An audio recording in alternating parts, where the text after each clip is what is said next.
Si vous voulez peut-être commencer, si tout le monde s'est connecté, tout le monde est prêt, toute l'équipe est là, formidable. Bon, donc je me présente, je suis le docteur Pierre Escourou, donc je suis un médecin somnologue installé à Paris, au CIS dans le 15e.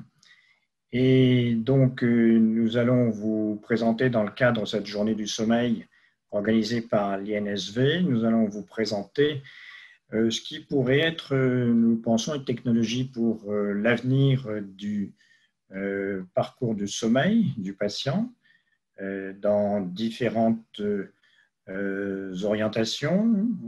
Et on va parler de plusieurs maladies du sommeil. Vous verrez ça au cours de la présentation. Et donc, on a réuni 4 participants qui vont donc nous expliquer l'utilité des objets connectés dans la prise en charge des problèmes de sommeil. D'abord, le docteur Rui Yang qui va nous parler du confinement et du sommeil pendant cette période que nous venons de connaître et qui malheureusement n'est pas terminée de la pandémie de Covid-19. Ensuite, on parlera plus spécifiquement du syndrome d'apnée du sommeil et de son suivi avec les objets connectés, avec Dr Varun Sana, qui est Product Manager chez Withings. Et enfin, on terminera par une troisième partie sur le sommeil et objets connectés dans une application pour l'insomnie. Et donc, moi, je vous présenterai les produits existants et le docteur Myriam Paperman vous parlera des possibilités futures de thérapeutiques aidées par ces objets connectés. Donc, on va tout de suite donner la parole à Rui Yang qui va nous parler du confinement et du sommeil pendant le confinement de Covid. Merci beaucoup, professeur Escourou. Donc, je suis Rui Yang et je suis absolument ravie de participer à ce webinaire. Donc là, je vais vous parler du confinement et l'influence qu'il a eu sur le sommeil. On n'entend pas très bien, Rui. Est-ce que tu peux augmenter le son? Est-ce que c'est mieux comme ça? Est-ce que vous m'entendez mieux? Okay. Oui, Rui, c'est très bien. Ok. D'accord. Et le sommeil pendant la pandémie de Covid. Donc, le premier confinement a eu lieu en France du 17 mars au 11 mai 2020. Il s'est traduit par des restrictions de déplacement au strict nécessaire. Ces restrictions ont eu divers impacts, que ce soit au niveau intrafamilial, puisqu'on a constaté une augmentation de la violence faite aux femmes et aux enfants. Au niveau social, puisqu'il y a eu des secteurs entiers comme la restauration ou le tourisme qui ont vu leurs revenus baisser de manière drastique. Cependant, il a également eu des impacts positifs, puisqu'au niveau environnemental, la France a baissé son empreinte carbone. Et évidemment, au niveau du Covid-19, puisqu'on a réussi à faire baisser le nombre de cas. En ce qui concerne le sommeil, on peut analyser l'enquête qui a été réalisée par le réseau Morphée sur 1821 internautes du 11 au 23 avril 2020. Dans cette enquête, 43% des interrogés déclarent dormir moins bien. On constate également un décalage du coucher et du lever, donc minuit contre 23h10 pour le coucher et 8h18 contre 7h10 pour le lever. La durée du sommeil moyen a également été augmentée, donc 8 heures contre 7h18. On aurait pu s'attendre à ce que cette augmentation de la durée du sommeil se traduise par une augmentation de la qualité du sommeil. Ce n'est pas le cas. Comme on peut voir sur ce graphique, la qualité du sommeil a diminué pendant le confinement et la régularité du sommeil a également baissé.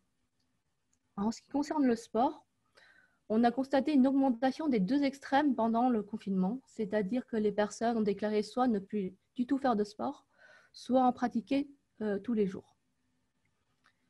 Enfin, en ce qui concerne l'exposition aux écrans dans la soirée, on constate une augmentation, ainsi que logiquement une diminution de l'exposition à la lumière du jour.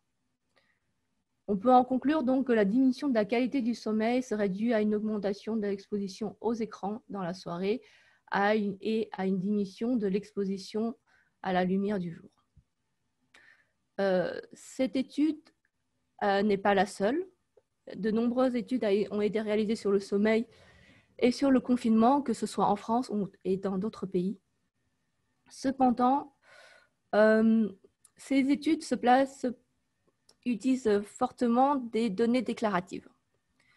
C'est pourquoi nous avons décidé de réaliser une étude avec le Withings Sleep Analyzer. Le Withings Sleep Analyzer, comme son nom l'indique, nous permet d'analyser le sommeil. Il se place sous le matelas et est donc totalement non intrusif. C'est-à-dire que la personne ne sent pas du tout le capteur lorsqu'il dort. La prise de mesure se fait principalement grâce à un capteur de pression. Il nous permet d'enregistrer les mouvements, que ce soit des mouvements de membres ou des mouvements beaucoup plus discrets comme l'activité cardiaque et respiratoire. À partir de ces données, on peut estimer un temps de présence, de sommeil, d'éveil, ainsi que les stades de sommeil. L'appareil dispose également d'un capteur sonore qui nous permet d'analyser le ronflement et l'apnée du sommeil. À l'aide de cet appareil, nous avons donc réalisé une étude rétrospective sur le sommeil durant le premier confinement en France. L'analyse des données a été réalisée sur les utilisateurs de cet appareil entre le 1er janvier 2020 et le 11 mai 2020. On a donc pu comparer les données du pré-confinement aux données du confinement, ce qui nous a permis de constater une évolution du sommeil. L'analyse des données a été réalisée sur plus de 600 000 nuits, sur un peu moins de 6 000 utilisateurs. Ces utilisateurs sont âgés en moyenne de 43,9 ans et sont composés majoritairement de femmes. Il est à noter que la grande majorité, donc 90,6% des utilisateurs ont entre 18 et 65 ans. Donc, la majorité des utilisateurs sont dans la population active. Passons aux résultats. Donc, tout d'abord, on peut analyser le nombre d'utilisateurs. Donc, on voit sur ce graphe la somme des nombres d'utilisateurs en fonction de la date. En rouge est représentée la période de confinement et en gris, les week-ends et les jours fériés. On peut donc constater déjà que pendant le pré-confinement, on a une baisse régulière du nombre d'utilisateurs le week-end, alors que cette baisse n'est pas du tout visible durant le confinement. Par ailleurs, on constate également qu'il y a eu une augmentation du nombre d'utilisateurs pendant le confinement. Il est à noter que l'appareil, le Withings Sleep Analyzer, est un appareil qui a été conçu pour ne pas être portable. C'est-à-dire qu'on doit l'installer une seule fois sous son matelas et ne plus y retoucher. Au vu de cette caractéristique, on peut donc conclure que non seulement le confinement a été bien respecté par la majorité des utilisateurs, mais également que ces utilisateurs sont restés chez eux, même si on constate une légère baisse au fur et à mesure du confinement. En ce qui concerne la durée totale de présence au lit, donc sur ce graphe, en ordonnée, on a la durée totale de présence au lit en heures, en fonction de la date. Donc, c'est moyenné sur l'ensemble des utilisateurs. En rouge, toujours le confinement et en gris, le week-end et les jours fériés. Donc, on constate tout d'abord qu'il y a une augmentation de la durée totale de présence au lit le week-end par rapport à la semaine, ce qui semble être assez logique. Et que pendant le confinement, la durée totale de présence au lit pendant la semaine a fortement augmenté. On peut comprendre cela par le fait qu'il y a eu une majorité de personnes qui ont fait du télétravail et donc que ces personnes-là ont pu rester un peu plus longtemps au lit puisqu'elles n'ont pas besoin de se rendre dans les locaux. Cependant, il reste néanmoins un gap entre la semaine et le week-end puisque, a priori, ces personnes-là travaillent quand même la semaine. Alors, l'augmentation de la durée totale de présence au lit est de 16 minutes. On est donc bien en deçà de la durée qui a été rapportée dans l'étude du réseau Morphée, qui était un peu plus de 40 minutes. Enfin, en ce qui concerne la durée de sommeil et d'éveil, Donc, la durée de sommeil totale en heures moyennée sur l'ensemble des utilisateurs est représentée sur le graphique d'en haut. Et le graphique d'en bas, c'est la durée d'éveil au lit moyennée sur l'ensemble des utilisateurs en fonction de la date. Donc, toujours la même chose, en rouge le confinement, en gris le week-end.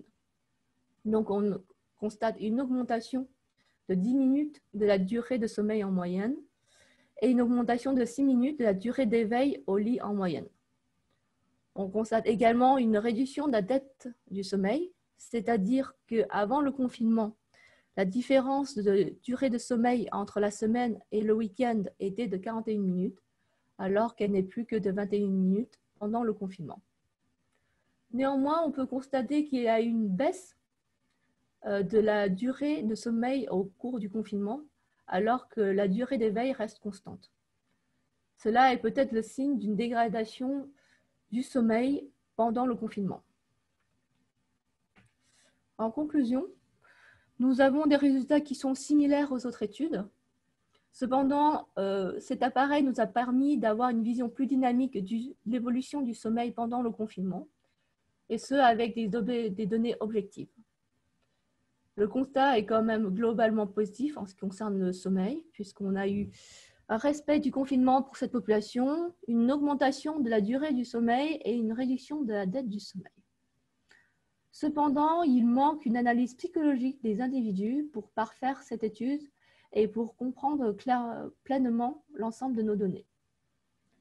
Je vous remercie de votre attention et je passe la main à Varun qui va vous parler de l'apnée du sommeil.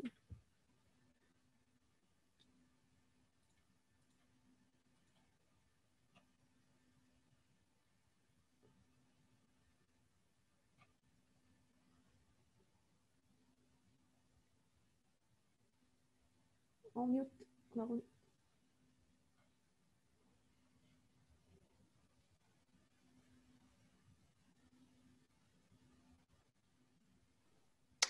Alors, est-ce que vous m'entendez maintenant?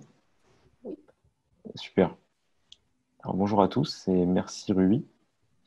Alors, comment ça se passe pas comme prévu? Est-ce que je peux revenir en arrière sur ma slide? Vas-y, maintenant. C'est bon? Top. Super. Alors, je me présente, je m'appelle Varun Sanat, je suis chef de produit sommeil chez Weezings. Et donc, je voulais vous parler aujourd'hui du dépistage et du suivi du syndrome d'apnée du sommeil grâce aux objets connectés. Alors, vous le savez, l'apnée du sommeil, c'est une maladie qui touche plusieurs millions de Français, donc 80% qui ne le savent pas encore. Et c'est un des troubles du sommeil qui est le plus répandu avec l'insomnie. Aujourd'hui, le diagnostic se fait par polysomnographie ou par polygraphie, donc soit en laboratoire du sommeil, soit chez soi. Et la référence en matière de traitement, c'est la machine à pression positive continue ou CPAP en anglais. Il reste des défis à relever dans les mois et années à venir dans la gestion du syndrome d'apnée. Et justement, donc, je voulais vous montrer 4 réponses qui se basent, à ces défis, donc, qui se basent sur des objets connectés. Alors, premier défi, c'est permettre de mieux dépister et aider au diagnostic de l'apnée du sommeil. Aujourd'hui, le diagnostic se fait assez bien, mais on voit qu'il y a déjà du délai pour accéder au diagnostic. Et comme je vous le disais, 80% de la population apnéique ne le sait pas, donc il est plus qu'important de dépister cette population. Donc pour ça, on a besoin de dispositifs qui sont accessibles, que ce soit dans le commerce ou par leur simplicité d'utilisation, confortables, qu'on peut utiliser chez soi, et aussi efficaces, évidemment, pour bien dépister les apnées. Et donc c'est le cas de 2 dispositifs, le Sunrise et le Sleep Analyzer. Donc pour le premier, je vous ai mis une photo. C'est un dispositif qui se colle sur le menton et qui va permettre d'analyser les mouvements de votre mâchoire et de détecter avec une grande fiabilité vos perturbations respiratoires. Donc il y a une publication qui a été faite dans le journal JAMA, donc j'ai mis un lien ici, je ne sais pas si vous aurez accès à ces liens par la suite, qui montre du coup les performances de ce device sur plusieurs centaines présumé apnéique. Et alors pareil, on a le capteur Sleep Analyzer dont Rudy vous a parlé précédemment. Donc c'est un capteur qui est pratique puisqu'il se glisse sous le matelas, donc on ne porte rien cette fois-ci. Et il a également fait l'objet d'une publication dans le journal JCSM il y a quelques jours de cela. Vous pouvez voir d'ailleurs un graphe de performance que je vous ai mis ici. Et donc voilà, pour être assez simple, les performances sont de grade médical. Et donc on a ici deux beaux dispositifs pour détecter l'apnée de manière prématurée, puisque le fait de détecter trop tard l'apnée va laisser place à des comorbidités, notamment sur le plan cardiovasculaire. Autre défi que les objets connectés permettent de relever, c'est aider à la titration des appareils de traitement alternatifs à la PPC. Donc la machine à pression positive continue, c'est ce qui est le plus répandu, c'est ce qui permet de traiter les apnées en poussant de l'air dans les voies respiratoires.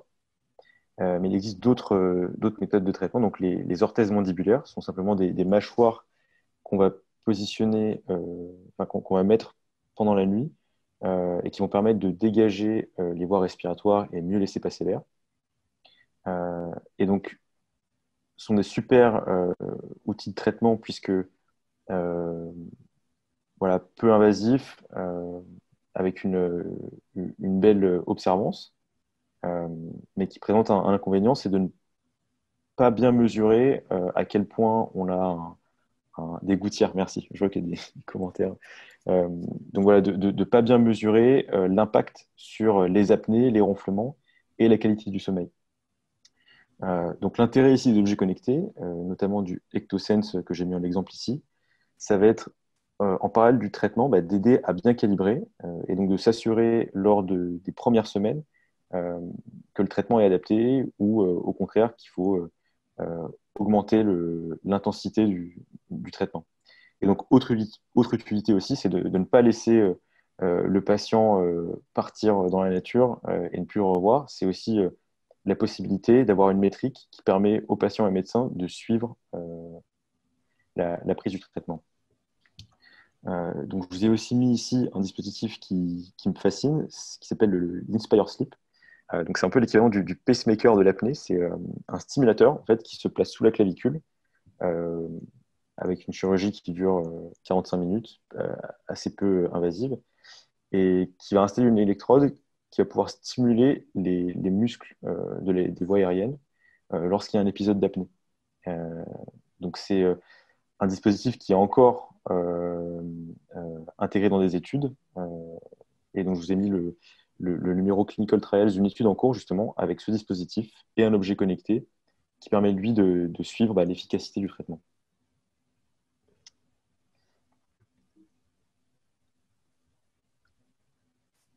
Autre défi, donc, c'est motiver les personnes apnéiques et les engager dans leur traitement.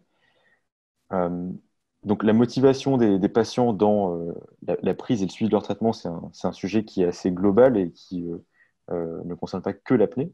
Mais dans le cas de l'apnée, il est assez intéressant puisque on va dire que la solution standard aujourd'hui pour traiter l'apnée, c'est la machine à pression positive continue. Et donc, il y a quelques populations de patients qui ont du mal à s'accoutumer à cette machine et qui aussi ont du mal à trouver un intérêt, notamment les patients qui sont asymptomatiques. Donc, on sait que c'est intéressant de les traiter pour éviter que l'apnée ait un impact sur la santé cardiovasculaire notamment. Mais voilà, dur de porter une machine encombrante si on n'a pas d'intérêt direct, comme chez les patients symptomatiques qui passent d'une somnolence extrême à une qualité de vie qui est améliorée dès la prise du traitement. Donc là, deux opportunités. Premièrement, on a des objets connectés comme le bandeau Dream qui permettent de mesurer dans le confort de chez soi le temps total endormi avec une précision médicale. Donc ce genre de métrique est vraiment intéressant puisqu'on peut permettre aux patients de mieux coacher et de mieux guider on peut permettre aux médecins de mieux coacher et guider le patient dans la prise du traitement. Et donc, il y a une étude qui a été publiée dans Sleep en 2020 à ce sujet. Et donc, autre belle opportunité, c'est plus responsabiliser l'utilisateur. Aujourd'hui, on fait face à des patients qui n'ont pas une grande connaissance de la maladie. Et donc, mal connaître la maladie, ça n'aide pas à être engagé dans son traitement. Et également, ne pas avoir une donnée objective au quotidien qui montre l'impact du traitement, c'est aussi assez dur à vivre pour être engagé dans ce traitement. Donc, des applications comme l'application Healthmate permettent d'avoir une donnée qui est personnelle, des contenus de vulgarisation sur la qualité du sommeil et sur l'apnée, et puis aide à s'éduquer soi-même pour vraiment mesurer l'impact de ces décisions. Donc se dire, voilà, quand je décide d'être actif dans mon traitement et assidu, voilà les conséquences sur ma santé. Et enfin, dernière opportunité, c'est donc aider dans la relation patient-médecin, permettre aux médecins de mieux suivre un patient sur le long terme. On sait que l'apnée du sommeil est entourée de pas mal enfin, peut être liée à pas mal de comorbidités et donc un suivi, non pas sur les apnées en elles-mêmes, mais aussi sur d'autres métriques de santé est primordial, et donc c'est ce que les médecins font déjà aujourd'hui. Donc notamment le suivi de la tension chez les patients apnéiques. On a des objets comme le BPM Core qui permettent de mesurer la tension dans le confort de chez soi, donc éviter le phénomène de blouse blanche. Le phénomène de blouse blanche, vous le connaissez, c'est le fait d'avoir une tension basse chez soi, d'arriver dans le cabinet et de stresser un petit peu et d'avoir un rythme cardiaque qui est plus élevé et qui biaise la mesure. Ici, avoir des objets connectés qui permettent de mesurer ces informations-là à la maison permet d'avoir une donnée, on va dire, plus raccord avec la santé du patient. Autre métrique qui est suivie par les médecins, donc c'est le poids. On sait que le poids et donc même l'obésité est à suivre de près dans le suivi de l'apnée. Donc, des objets connectés comme les balances, alors ici j'ai mis l'exemple de la Fitbit Aria 2, permettent de mesurer simplement et sur le long terme l'évolution du poids.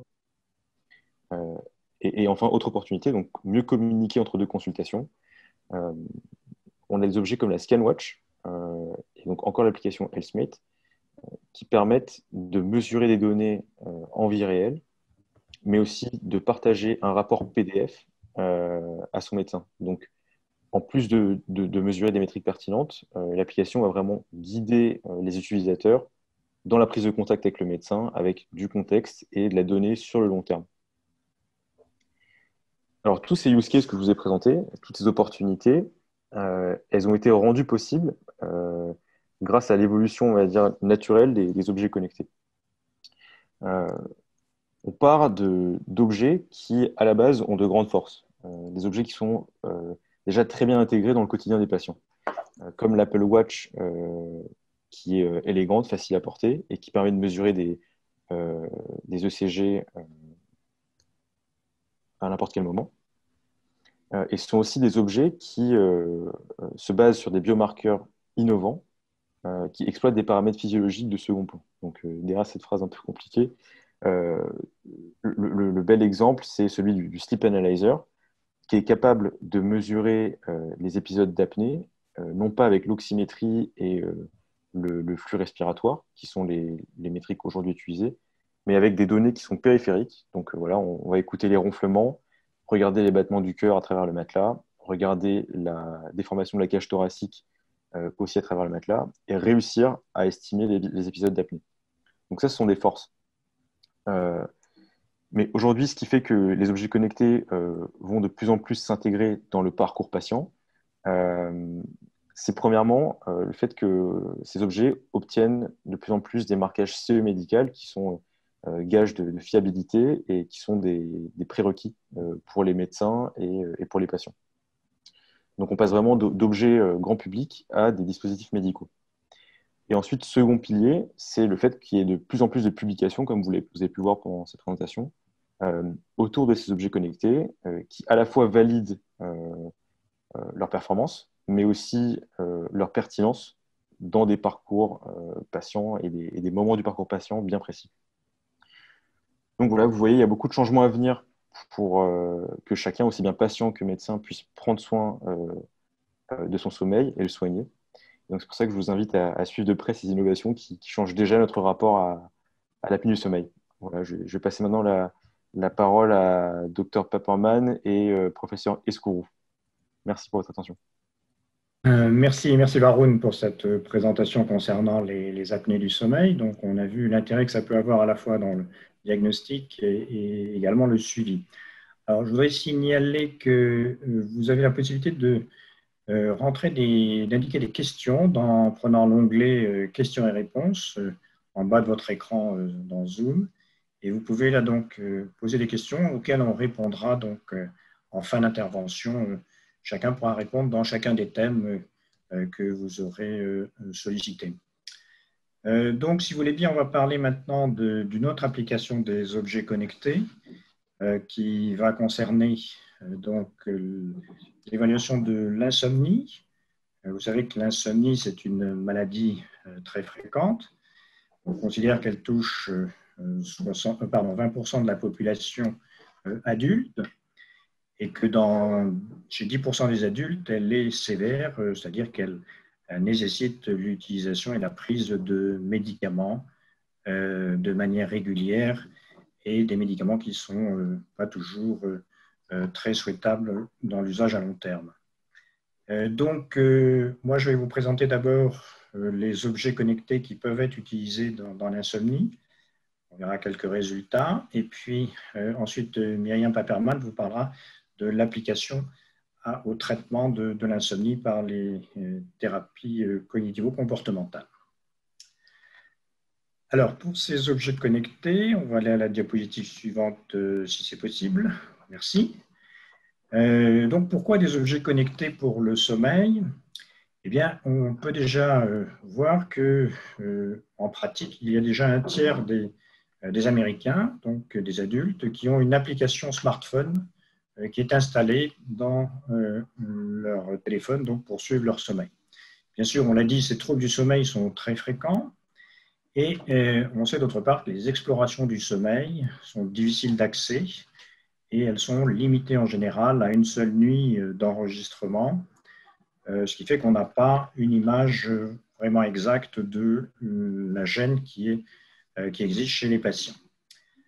D'autre part, les traitements qui sont réellement efficaces, on va en parler tout à l'heure, ils sont peu disponibles puisque les médecins du sommeil et également les psychologues sont en nombre limité pour pouvoir faire face à cette demande importante. Donc, on a été donc amené à pouvoir proposer ces objets connectés. Et il y a trois types, en gros, si on peut avoir la diapositive suivante, trois types d'objets connectés qui peuvent être utilisés pour évaluer le sommeil. D'abord, donc, on vient de dire, les applications qui sont installées sur les smartphones. Ensuite, des objets qui peuvent être portés par le patient. Et enfin, des objets sans contact aussi qui peuvent permettre d'évaluer le sommeil dans certaines conditions. Donc, on va d'abord voir, si vous voulez bien, les applications sur smartphone. Alors, il y en a un grand nombre, évidemment. Je ne vais pas toutes vous les citer. Il y en a beaucoup qui sont en anglais. Il y en a quand même plusieurs qui sont en français, qui sont indiqués dans le bas de la diapositive, avec des durées de sommeil qui sont estimées par ces applications à l'aide soit de systèmes déclaratifs, en fonction, donc, on rentre l'heure à laquelle on se couche et l'heure à laquelle on se lève le matin. Tous les jours, évidemment, ça devient assez vite un peu fastidieux, mais il y a d'autres applications qui permettent d'utiliser des capteurs qui sont présents dans les smartphones, comme par exemple les actimètres qui sont en général installés, ou bien le microphone qui va permettre d'évaluer la respiration ou les ronflements, et donc essayer d'estimer à partir de ces données le sommeil. Alors en réalité, évidemment, c'est très difficile avec les éléments dont on dispose dans ces applications, et cette durée de sommeil est en général estimée et pas toujours très proche de la durée réelle du sommeil. De même, l'évaluation qui est parfois faite des stades même du sommeil est en général sujette à caution parce qu'on ne peut pas réellement avec ces dispositifs arriver à un détail des stades de sommeil présentés par le sujet.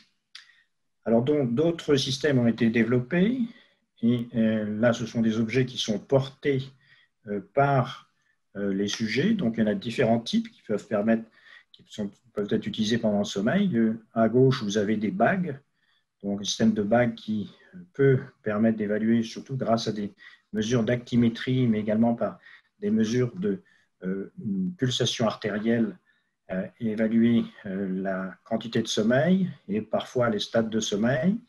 Il y a d'autres systèmes qui sont des bracelets spécialisés qui vont aussi avoir ces mêmes fonctions, ou bien des montres qui peuvent être également avoir des fonctions qui permettent d'évaluer le sommeil.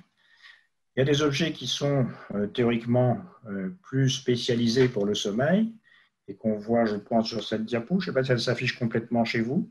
Moi, je n'ai pas toute la diapo, mais vous avez en haut des masques donc, qui sont portés aussi pendant le sommeil et qui vont avoir des capteurs sur l'autre face au contact de la peau qui vont permettre d'avoir des signaux proches de l'électroencéphalographie qu'on peut enregistrer, par exemple, dans le laboratoire du sommeil, ou bien le bandeau dont Varun nous a parlé tout à l'heure et qui est normalement en bas de la diapositive, là, qui a été coupé, et qui est un bandeau EEG de la société DREAM qui permet de mesurer réellement l'électroencéphalographie et donc d'avoir une étude des stades de sommeil comme on pourrait l'avoir au laboratoire, avec donc théoriquement un meilleur résultat, un meilleur rendu que les autres systèmes.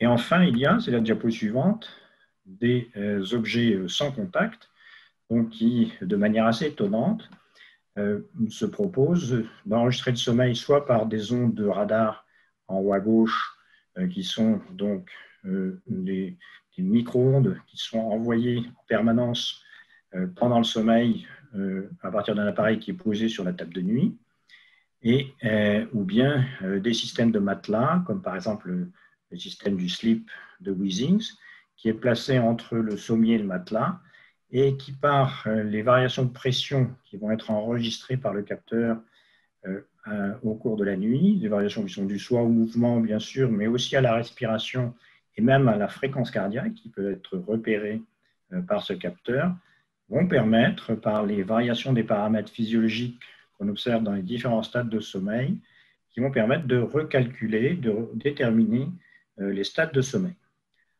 Alors, la diapositive suivante nous montre les performances de ces capteurs. Alors, ces performances sont en général un compromis entre ce qu'on appelle la sensibilité. Alors ça, c'est un terme un peu médical, un peu scientifique, mais qui est important pour juger de la qualité d'un produit. C'est la capacité à cet appareil de dire qu'il y a du sommeil lorsqu'il s'agit bien d'un stade de sommeil qu'on peut mesurer par ailleurs par une mesure de référence. Et la spécificité, c'est le deuxième facteur qui est important, deuxième paramètre, qui est de pouvoir déterminer correctement les éveils par cet appareil lorsqu'il s'agit bien de stades d'éveil qu'on a repérés en méthode de référence. Et donc, sur ce diagramme, on reporte ces deux grandeurs et on considère que le meilleur produit est celui qui se situe dans le cadran supérieur droit ici. Donc, il y a une sensibilité maximum et aussi une spécificité maximum. Et vous voyez que les produits sont quand même loin d'avoir une performance tout à fait adéquate. En tout cas, pour certains, il y en a qui sont bons en sensibilité, mais qui sont moins bons en spécificité, ce qui est habituellement le cas, ou l'inverse. Et les produits qui sont les meilleurs sont ceux qui sont situés dans ce cadran, ici, sans qu'ils soient parfaits, loin de là. On voit par exemple que ce produit-là, qui est un système qui est placé sous le matelas, a une bonne performance par rapport à d'autres produits qui sont indiqués ici. Alors évidemment, ces résultats sont surtout pour la détermination de ce qui est éveil versus sommeil. Si maintenant on s'intéresse aux détails des stades de sommeil, là, c'est beaucoup plus difficile et les dispositifs sont loin d'être parfaits. On peut passer à la diapositive suivante, c'est bon, pas de problème. Et donc, on a des appareils qui ne sont pas sur le plan de la précision qui sont donc de précision qui est variable et qu'on a mis ici dans la partie haute du graphe. Mais si on rapporte cette précision à la difficulté d'utilisation, on voit qu'on a donc des appareils qui ont des propriétés très différentes. L'un qui est très précis, donc c'est l'examen polysomnographique qui est fait à l'hôpital, mais qui est évidemment difficile à obtenir, difficile également à interpréter, qui va nécessiter des techniciens et des médecins. Et d'autres appareils, comme ce qu'on appelle l'agenda du sommeil, qui consiste simplement à remplir tous les matins un tableau sur ce qui s'est passé au cours de la nuit, à partir d'une évaluation subjective de son sommeil, qui lui est très facile à remplir, un peu fastidieux peut-être, mais qui évidemment ne va pas avoir une très bonne précision sur la qualité du sommeil. Et donc, les appareils connectés, eh bien, ils vont se situer dans une zone intermédiaire, et c'est le cas, par exemple, des appareils sans contact, le matelas ou le radar, c'est le cas des montres, ici, ou des applications Internet qui sont sur les smartphones. Ils vont avoir une facilité d'utilisation, mais évidemment avec une précision qui sera moins bonne que la polysomnographie, mais peut-être encore acceptable pour des produits comme les produits sans contact, par exemple. En fait, ce qui va compenser le manque de précision de ces objets connectés, c'est la possibilité de les utiliser pendant une longue période et d'avoir donc un examen qui va se prolonger sur plusieurs jours, voire plusieurs semaines. Puisque lorsque vous irez voir votre médecin pour avoir un examen du sommeil, par exemple, une consultation, vous le verrez de manière épisodique, donc suivant ces points, par exemple, qui sont répétitifs, mais qui sont quand même espacés par la durée entre deux visites, par exemple, alors que ces appareils connectés vont permettre d'avoir une mesure toutes les nuits de votre sommeil. Et même si cette mesure n'est pas absolument précise sur l'ensemble de la nuit, le fait d'avoir ces variations et de pouvoir moyenner ces données sur une grande période va permettre d'avoir un film continu de la maladie et d'avoir finalement des renseignements beaucoup plus précis sur ce qui se passe en vie réelle chez un patient donné. Donc, on va compenser en quelque sorte la précision qui n'est pas toujours adéquate avec la répétition des mesures, et le Moyen-Âge va permettre d'avoir une meilleure appréciation de la maladie que des points uniques qui sont obtenus chez, par exemple, un laboratoire du sommeil. Donc, la suivante nous indique que dans le futur, on peut penser que ces systèmes vont s'améliorer grâce au progrès vraiment étonnant de l'intelligence artificielle, qui est maintenant la règle dans l'analyse de ces données. Ça va permettre certainement d'analyser, de prédire les rythmes circadiens de manière beaucoup plus précise, de suivre les traitements et de favoriser l'éducation des patients. Et puis, on va le voir tout de suite, de voir comment également cela va permettre de mettre en place des thérapies, en particulier des thérapies cognitivo-comportementales, avec l'apport de ces données qui permettront aux thérapeutes de suivre de manière précise l'évolution de la maladie. On va pouvoir aussi, dans certains cas, c'est déjà démontré dans la littérature médicale, prédire certaines maladies comme les infections. Et on sait maintenant prédire, par exemple, l'apparition d'une grippe avec plusieurs jours d'avance par rapport aux techniques classiques, uniquement en suivant les paramètres de ces objets connectés. L'intérêt aussi de ces objets, c'est qu'ils vont pouvoir s'associer à d'autres systèmes, comme les mesures de balance, les mesures de poids, donc la pression artérielle, l'oxymétrie, comme nous en a parlé Varun tout à l'heure. Et puis finalement, l'intérêt pour le médecin qui va suivre ces patients connectés, ça va être d'avoir toutes ces données qui vont être intégrées automatiquement au dossier médical électronique qui va devenir la règle dans quelques années, bien que, comme vous le savez, cette gestation a été longue et difficile, mais ça va finalement apparaître. Il faut néanmoins, c'est la diapositive suivante, être conscient qu'il y a des limites pour ces objets connectés dans l'évaluation du sommeil. D'abord, nombre de ces objets connectés sont des objets grand public, donc orientés plutôt well-being, comme on dit, et sans validation médicale. Donc, l'information des patients est insuffisante actuellement sur la validation médicale de ces produits, ce qui fait que leur crédibilité auprès des médecins n'est pas encore très élevé, mais ceci va s'améliorer avec les publications qui seront faites au fur et à mesure de la mise au point de ces capteurs. Pour le moment, ces rapports de mesure ne sont pas vraiment accessibles aux médecins, mais comme je vous l'ai dit, ça va finalement être intégré dans le dossier médical et ce sera beaucoup plus utilisable. Il reste bien sûr le problème du remboursement, en tout cas dans certains systèmes sociaux, comme en France, alors qu'à l'étranger, en Allemagne en particulier, ces dispositifs sont déjà remboursés, en tout cas depuis cette année. Il est possible ou souhaitable probablement que les choses évoluent si le rapport le bénéfice de ces objets est démontré, bien sûr, par les études médico-économiques. Enfin, il ne faut pas se cacher quand même quelques risques qui existent à l'utilisation de ces objets. Bien sûr, celui de la sécurité des données personnelles. Il y a eu des éléments récents dans la presse qui ont montré ce risque. Il faut vérifier, bien sûr, que les serveurs qui récupèrent ces données respectent la réglementation européenne des RGPD et que les serveurs soient certifiés en hébergeurs de données de santé. Et puis enfin, il reste un écueil aussi, là qui va dépendre de certains sujets, qui, utilisant ces objets, vont avoir une anxiété qui risque d'être accentuée par la quête d'un sommeil trop parfait, c'est ce qu'on appelle l'orthosomnie. Et ça, il est certain qu'il va falloir réellement essayer d'éviter cet écueil et en informant les patients sur la variabilité de ce qu'on appelle le sommeil parfait, qui est en fait dépendante de chaque individu. Donc, je vais laisser Myriam nous parler maintenant des thérapies cognitivo-comportementales avec l'utilisation de ces objets. Oui, merci beaucoup. Je vais tester pour voir si ça marche. C'est bon, vous m'entendez? C'est bon. Parfait.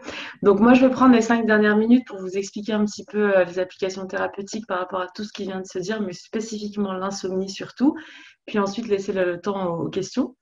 Alors, d'abord brièvement, ce qu'on appelle les TCC, donc thérapies cognitivo-comportementales, ce sont des thérapies basées sur des démarches scientifiques qui ont été développées et validées scientifiquement à partir des années 50. Donc, c'est assez récent, mais on a quand même des bonnes statistiques de comment ça marche et l'efficacité que ça peut avoir dans la thérapie avec les patients. Leur spécificité, c'est qu'elles sont en collaboration, donc le patient et la psychologue ou le médecin psychiatre, ça se fait ensemble, on choisit des objectifs ensemble et c'est une collaboration. Le patient, il faut absolument qu'il soit actif. Et on part du principe que si on peut travailler un petit peu les pensées des personnes, on peut améliorer l'état psychique en ayant un bénéfice sur les émotions et les réactions. Donc, c'est tout un processus. Et spécifiquement, pardon, j'essaie de changer de slide. C'est bon, merci. Spécifiquement pour l'insomnie, il y a un protocole validé scientifiquement qui s'appelle donc la TCCI, qui semble marcher pour les patients qui viennent nous voir avec des insomnies chroniques. Alors, je ne vais pas vous détailler entièrement ce qu'on y fait, mais grosso modo, on va travailler deux choses, les cognitions, tout ce qui est de l'ordre de la pensée, et les comportements qui ont un impact sur l'insomnie de la personne. On va souvent commencer par les comportements parce que ça peut être le plus simple à rectifier avant les pensées. Et dans les comportements, il va s'agir de la restriction du sommeil, donc limiter le temps passé au lit. Si une personne note qu'elle se couche à 22 heures mais qu'elle s'endort à 1 heure du matin, c'est dur, mais on va recommander de réduire ce temps où on est réveillé dans le lit. L'idée, c'est toujours de casser l'association de lit, l'endroit où on traîne, et de créer l'association lit, endroit où on dort. Donc, il y a un apprentissage naturel qui se fait au niveau du corps. On va contrôler les stimulus, donc tout ce qui est les comportements qui vont impacter le fait de pouvoir aller dormir, comme de faire du sport juste avant, de boire du café juste avant, peut-être pour certains les écrans, l'utilisation des écrans. Et ensuite, bien sûr, le travail sur les cognitions pour modifier les croyances dysfonctionnelles. Et en fait, par exemple, les insomniaques vont souvent avoir des pensées répétitives qui vont les garder éveillés. Ça va être des pensées autour de la peur d'aller au lit et de ne pas réussir à s'endormir, des pensées autour de si je ne m'endors pas, demain je vais être fatiguée, je ne vais pas pouvoir réussir à faire tout ce que je dois faire, tout ce que j'ai prévu, ou si je ne dors pas assez, je vais être malade par rapport au risque chronique de maladie. Et le fait de penser ça tout le temps, le cerveau, lui, il reste activé et plus on pense ça, moins on a des chances de mieux dormir. Donc, dans la TCC, on va adresser tout ça. Et l'outil principal pour mener à bien une TCC, c'est l'agenda du sommeil que le docteur Escourou a brièvement mentionné, qu'on va un peu plus regarder ensemble. Je vais revenir sur l'agenda du sommeil. Pardon. Mais d'abord, dans l'utilisation des objets connectés pour la TCCI, ce qu'il faut savoir, c'est qu'aujourd'hui, il y a quelques applications que je n'ai pas notées aujourd'hui, mais il y en a quelques-unes qui sont en cours de développer une utilisation de la TCCI complètement technologique, donc un peu un échange avec un chatbot. Et comme c'est assez concret et pragmatique, il y a des programmes qui ont développé ça et ceux-ci sont en cours de validation pour leur efficacité. Donc, il n'y a pas encore de programme où on va dire, voilà, ça marche. On a des grosses hypothèses que ça pourrait marcher et des personnes qui sont en train de les tester. Les premières études nous montrent qu'il y a une bonne adhérence et engagement de la personne liée à son objet connecté, qui devient un réel atout justement dans ce processus-là. Et là où c'est quelque chose dont nous, on parle déjà, par exemple, avec l'équipe de Witting, c'est sur l'agenda du sommeil et sans avoir un thérapeute sur son téléphone, déjà, l'agenda du sommeil, c'est un des premiers outils qu'on peut tirer des objets connectés et emmener en thérapie, qui peut être super utile. Donc, dans les atouts thérapeutiques de l'objet connecté en général, on a, donc imaginons si quelqu'un vient voir une psychologue en cabinet, l'avantage d'avoir un objet connecté, c'est qu'on peut avoir un agenda du sommeil très détaillé. Et donc, pas que subjectif, c'est pas que la personne qui le remplit pour nous raconter ses nuits. On va regarder chaque nuit. Là, c'est une mesure avec une sorte de précision de l'objet connecté. Sur la plateforme de Witting, par exemple, on peut envoyer un rapport PDF. Donc, un patient pourrait m'envoyer son rapport PDF à consulter avant la consultation pour préparer un petit peu mieux la consultation. On va pouvoir avoir un vrai suivi réel et pas juste basé sur la mémoire du patient. Parce que ce qui va se passer quand on fait l'agenda du sommeil à la main, ça arrive des fois qu'on saute une nuit ou deux, et qu'ensuite on essaye de se rappeler. Et imaginons on est fatigué quand on est en train de le remplir, et bien on va avoir tendance à rentrer des plus mauvaises évaluations que ce n'a été vraiment. Donc l'agenda du sommeil, quand il est généré par l'application, il a tendance à être beaucoup plus fiable. Et on pourra étudier les tendances insomniaques de la personne. On peut générer le rapport pour 1 semaine, pour 2 semaines, pour 3 semaines. Et du coup, ça devient super utile dans la durée et sur le suivi d'avoir un vrai support numérique. Et bien sûr, dans les cas qui existent, mais qui ne sont pas encore développés un petit peu partout, de la TCCI sur son téléphone, il y a des atouts supplémentaires sur le fait que de récolter ces données permet justement à l'application de personnaliser les messages et d'adapter le suivi à la personne de la même manière que nous, on le ferait en cabinet lorsqu'on étudie les données de la personne. Alors, pour revenir sur l'agenda du sommeil qui, du coup, est crucial à la TCC, je ne sais pas si on peut zoomer ou si c'est beaucoup trop petit. Voilà l'exemple du rapport PDF que l'application peut générer. Donc, moi, je vais vous parler de la colonne du milieu et celle de droite du Sleep Diary. Donc, au milieu, en fait, c'est plusieurs façons qu'on a de récolter les données liées au sommeil. Déjà, on peut voir s'il y a d'autres comorbidité, donc on parle de comorbidité pour parler d'autres choses qui ont lieu autres que l'insomnie. En fait, il faut savoir que c'est rare d'avoir une insomnie sans rien d'autre. 70% des personnes avec insomnie, par exemple, vont être à risque d'avoir de l'apnée aussi. Il y a tout ce qui est autour de la dépression ou de l'anxiété, qui sont quand même des gros pourcentages de prévalence pour les personnes insomniaques. Et du coup, là, on va pouvoir répondre à plusieurs choses. On va pouvoir, il y a des questionnaires, on va pouvoir avoir des informations sur la perception de la personne, donc comment elle vit son insomnie. On va pouvoir voir s'il y a des risques d'accueillir de l'apnée aussi, ou voir si en effet il s'agit que de l'insomnie. Et les termes utilisés sont des termes qu'on retrouve dans la littérature comme latence d'endormissement, efficacité, régularité, durée de sommeil. Donc ça reste avec un versant assez scientifique. Et ce qu'on voit avec les barres bleues, le Sleep Diary, c'est à quoi ressemble l'agenda du sommeil généré par l'application. Il faut vous dire que les personnes qui le font à la main, ça peut être très chronophage parce qu'on demande autant de précision sur chaque heure de la nuit, de noter à quelle heure on s'est réveillé, à quelle heure on s'est endormi. Et là, par exemple, si on se réveille pendant la nuit, c'est vrai que regarder quelle heure il est pour pouvoir le noter dans l'agenda du sommeil, ça peut faire partie de quelque chose qui nous tient éveillés aussi. Parce qu'il faut être en quelque sorte conscient pour faire cet effort, c'est un effort cognitif. Là, il n'y a pas besoin de le faire puisque c'est l'objet connecté qui le détecte automatiquement. La partie en gris, c'est la partie passée dans son lit. Donc, vous voyez bien ceux qui sont un petit peu tout à gauche, c'est des siestes, c'est pas la nuit. C'est des petits moments où on voit que la personne est allée se coucher et elle s'est endormie. Mais sinon, sur la nuit, on peut voir où sont les coupures. On pourrait voir si la personne est sortie de son lit ou pas, par la couleur bleu et gris, et ensuite en séance en reparler.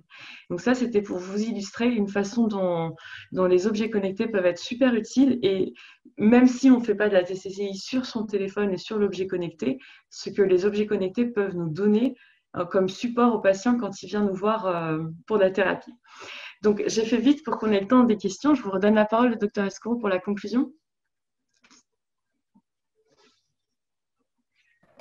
Oui, merci beaucoup Myriam. Bon, alors simplement, ce qu'on peut conclure sur ces interventions, c'est que on est vraiment à l'aube de l'apparition de ces objets dans le monde du sommeil et qu'il n'est pas étonnant qu'il n'y ait pas encore de validation scientifique suffisante. Elles vont venir progressivement.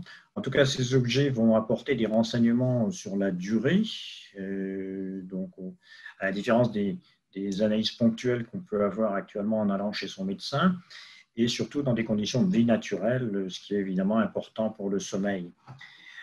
De toute façon, ils doivent être actuellement, et même dans l'avenir, ils seront utilisés en appui d'un suivi du patient par un professionnel de santé. Il faut bien sûr rester en contact avec un professionnel qui connaisse le sommeil pour les interpréter au mieux. Bon, eh bien, nous allons peut-être donc passer maintenant, si vous êtes d'accord, aux questions. Alors, il y a eu plusieurs types de questions dans les questions et réponses. D'abord, des questions techniques sur la façon dont sont déterminées ces périodes de veille et de sommeil, sur les stades de sommeil. Ça, c'est peut-être quelque chose qui s'adresse plus à Rui ou à Varun. Je ne sais pas si l'un des deux veut nous répondre, par exemple, sur comment faites-vous pour différencier le temps de présence au lit et le temps de sommeil.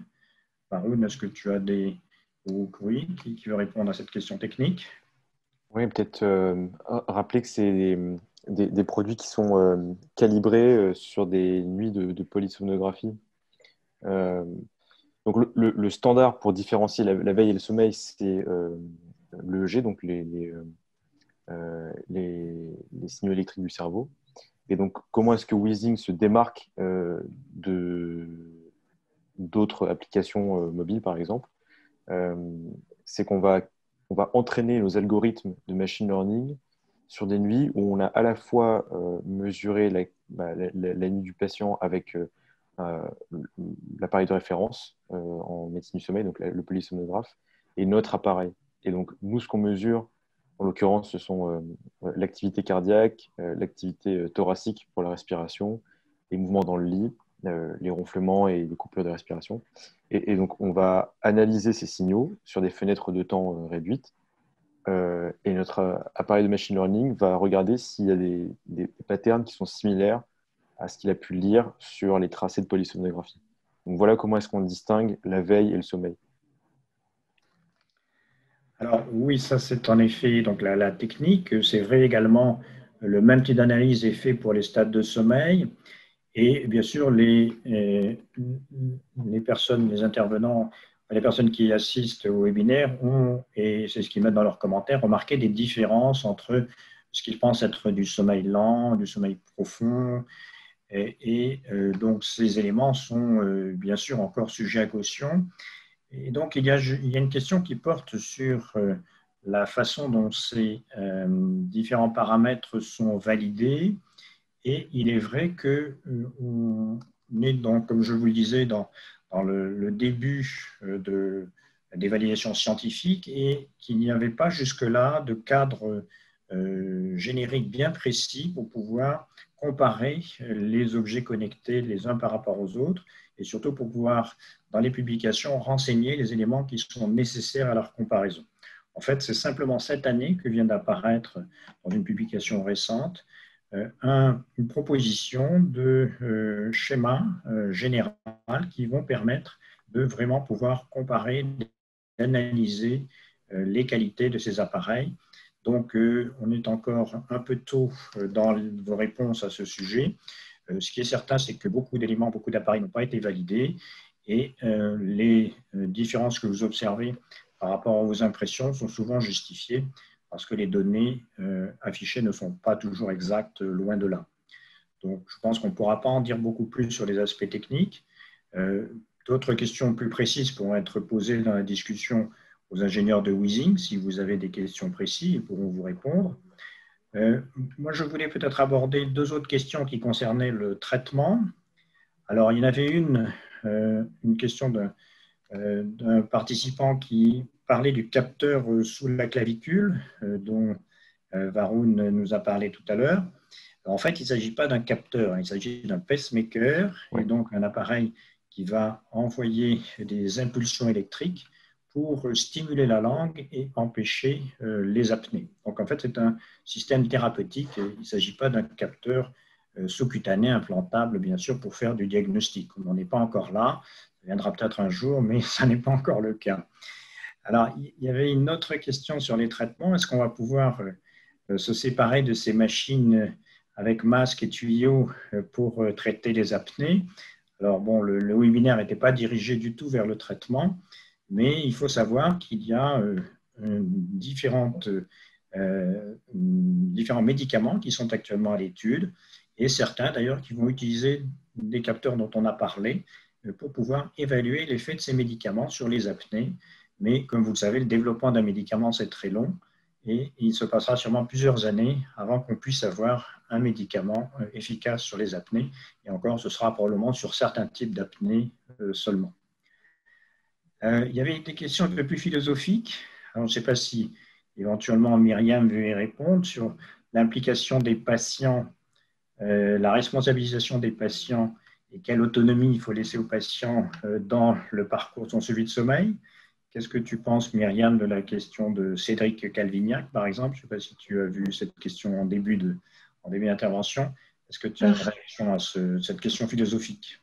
Je peux y répondre et je vais aussi répondre à l'autre question de Cédric Calvignac. Je suis dessus sur la notion de sleep efficiency. Je cherche la question. Alors, ça, c'est une question qui est tout le temps en cours. Disons que dans l'éthique, par exemple, de l'utilisation de tel objet dans la thérapie, il n'y a jamais de réponse tranchée.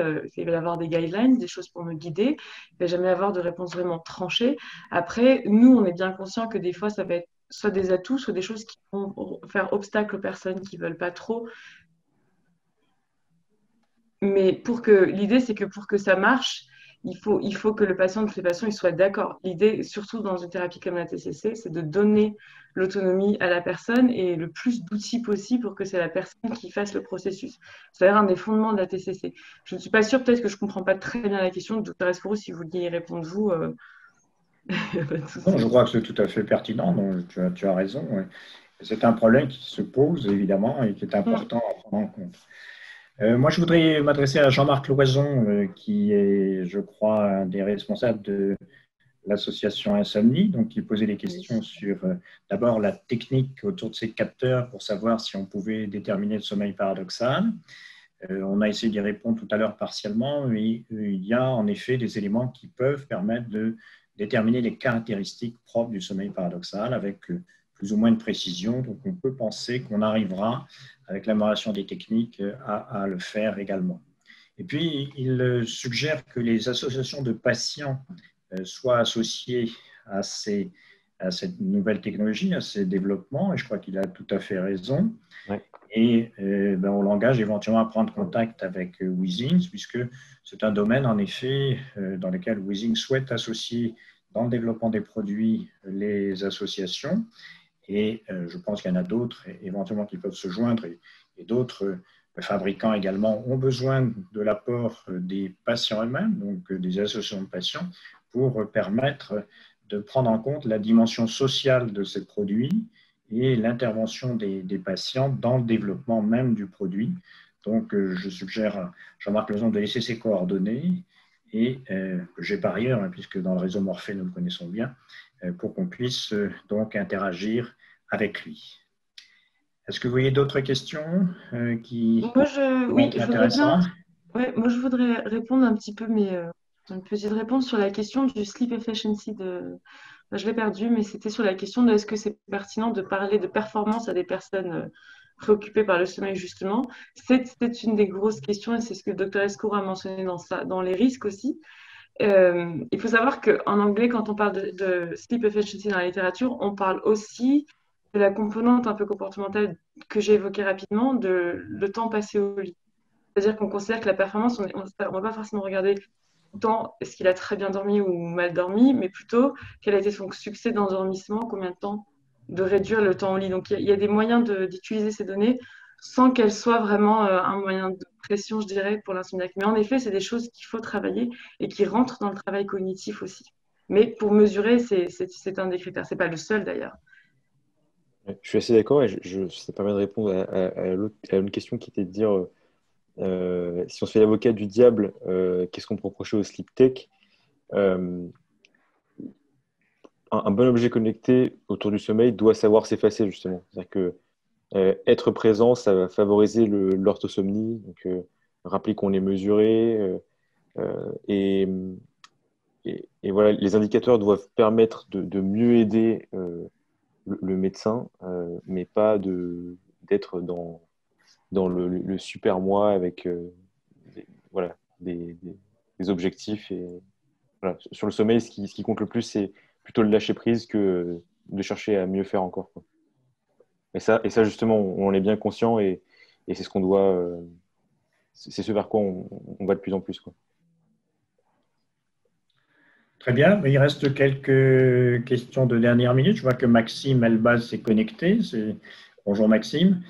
On peut penser en effet que ces objets vont permettre de faire au moins aussi bien de l'actimétrie, mais on l'espère mieux, avec plus d'interactions. En tout cas, c'est ce que le rapport initial proposé par Varun semblait permettre. Bon, je crois qu'on a à peu près, atteint on ne pourra pas répondre à toutes les questions, il y en avait beaucoup, mais vous pouvez les envoyer par mail sur Weezings. Et si donc vous avez des besoins d'interaction, des besoins techniques, n'hésitez pas à rajouter ça dans les discussions et les gens de Weezings pourront vous y répondre. Je voudrais remercier tous les intervenants d'avoir participé à ce webinaire, très intéressant. Et puis, connectez-vous aussi aux autres webinaires de la journée du sommeil. Il y a encore d'autres communications jusqu'à ce soir tard, pour ceux qui se couchent tard, bien sûr. Et donc, bonne journée et à l'année prochaine. Au Merci revoir. beaucoup. Au revoir. Au revoir à tout le monde. Merci. Merci.